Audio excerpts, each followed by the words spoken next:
Hindi nga daw masisisi ang mga netizen kung nahuhusgahan ngayon ang wais na misis na si Neri Miranda.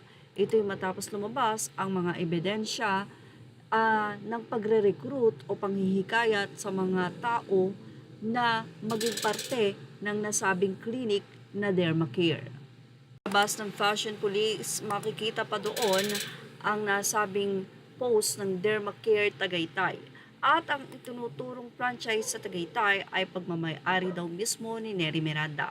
Makikita din sa nasabing email address na nakapangalan kay Miss Neri at kung sakasakali daw na mag-e-enquire ay pwede daw tumawag sa isang nagngangalang ganito upang makausap.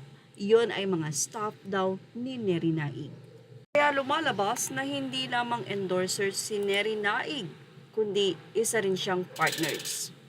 Mula sa naging update na ngayon, in a way, ay kasalanan din daw naman ng social media kung bakit ang daming nahikayat ni Neri Naig na mag-invest sa isang derma clinic na hindi umano autorisadong mag-solicit ng investments. Umabot nga sa 89 million ang nasabing nag-invest sa 39 investors sa nasabing derma clinic. Pero may isang personalidad pa lang ang may warrant of arrest na pero hindi pa pinangalanan ng mga abogado ng mga nagdemanda nung isang gabi. Masikat daw ito. Pero kahapon ay kumalat na nga ang photo ni Rufa May Quinto, pati na rin ang pambansang kamao na si Manny Pacquiao dahil na rin sa pag-endorso nila ng Derma Clinic. At totoo nga rin bang may franchise ang Dermacare ni Manny Pacquiao? Ibig sabihin, itong si Manny Pacquiao ay nag-franchise din dito. Anyway, nag-boom noong pandemic ang negosyong tuyo ni Neri, kaya napabilib ang mga netizen.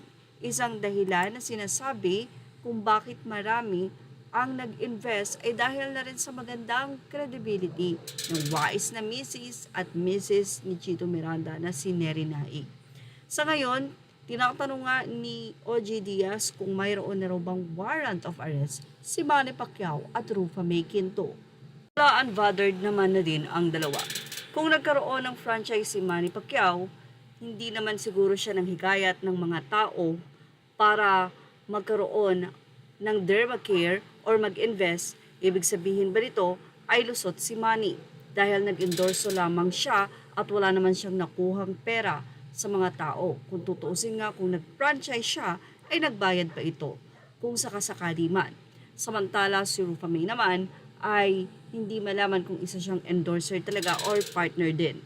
Pero inihayag na ng abogado na may isa pang sikat na aktres na kinasuhan pero hindi naman nabanggit itong si Manny Pacquiao.